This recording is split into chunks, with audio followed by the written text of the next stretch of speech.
Significance of Hilf al-Fudul. This pact occurred 4 months after the Battle of Fijar and 20 years before the Prophet's declaration of prophethood. It is considered a milestone in pre-Islamic Arabia for promoting justice and curbing tyranny. The Hilf al-Fudul remains a symbol of moral excellence in an era otherwise marked by violence and oppression. Prophet Muhammad's endorsement of the pact highlights its importance in Islamic history. The title of as-Siddiq and al-Amin.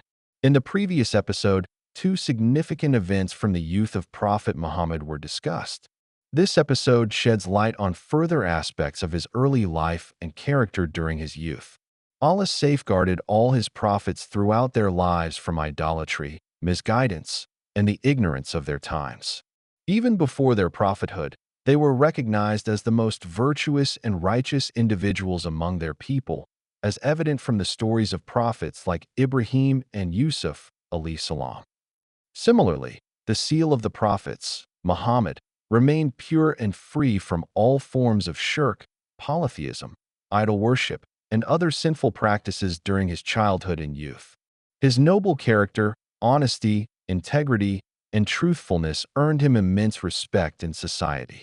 People would not call him by his name but addressed him as Siddiq, the truthful, and al-Amin, the trustworthy.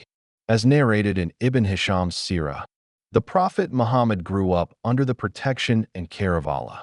He was kept away from the impurities of ignorance and all forms of immorality because Allah had destined him to be honored with prophethood and every kind of dignity.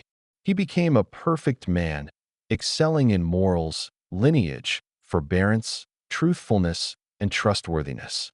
He remained distant from every vice and lowly conduct to the extent that he became famously known as Siddiq al-Amin. Incident with Zayd bin Haritha, R.A. Zayd bin Haritha narrates that during the era of ignorance, when the idolaters of Makkah would perform the tawaf of the Kaaba, they would touch the idol's Isaf and Naila placed near it. Once, while performing tawaf with the Prophet, Zayd touched the idols. The Prophet forbade him from doing so. Zayd states, "I wanted to see what would happen, so I touched the idols again. The Prophet rebuked me firmly and said, 'Did I not forbid you from doing this?' By Allah, after that day, I never touched an idol until Allah honored the Prophet with prophethood and revealed his message to him." Mustadrak al-Hakim, Volume 3, page 216. Refusal to eat from idol offerings. On another occasion, the Quraysh invited the Prophet to a feast. However, he refused to partake in the food because the Quraysh would slaughter animals in the name of their idols. His pure and refined nature made him averse to consuming anything associated with idol worship. A life of purity and integrity.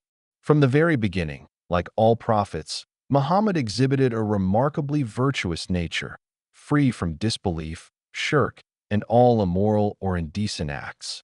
His purity of character and unwavering commitment to truth and justice set him apart even in a society rife with ignorance and vice. A non-Muslim perspective on his character.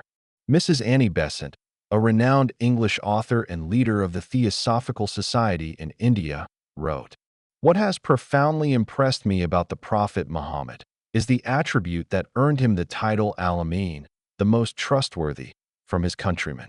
No quality can surpass this, and no trait is more deserving of emulation by both Muslims and non-Muslims. A person who embodies truth is undoubtedly the noblest of beings and the most deserving to be the bearer of the divine message." Summary. The title as-Siddiq al-Amin given to Prophet Muhammad by his people highlights his impeccable honesty and integrity. His aversion to idol worship, refusal to partake in anything linked to shirk, and adherence to high moral standards reflect his unique status even before prophethood. These qualities not only established his greatness among his contemporaries, but also affirmed his worthiness to carry the message of Islam to the world.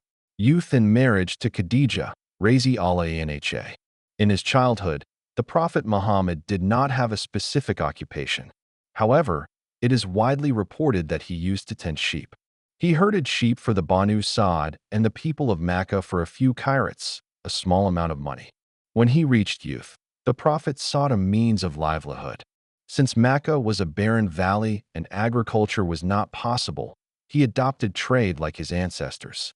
The Prophet invested his father's inheritance in trade and participated in trade fairs, traveling for this purpose. Throughout his career, he remained known for his honesty and integrity. His trading partner, Abdullah bin Abi al-Hamsa, narrates an incident. I once entered into a trade agreement with him, but before finalizing it, I had to leave for some urgent work. I asked him to wait for me there, but I got so busy that I forgot. 3 days later, I passed by that place and found him waiting for me. Feeling ashamed, I approached him, but all he said was, "You have caused me trouble, as I have been waiting here for 3 days."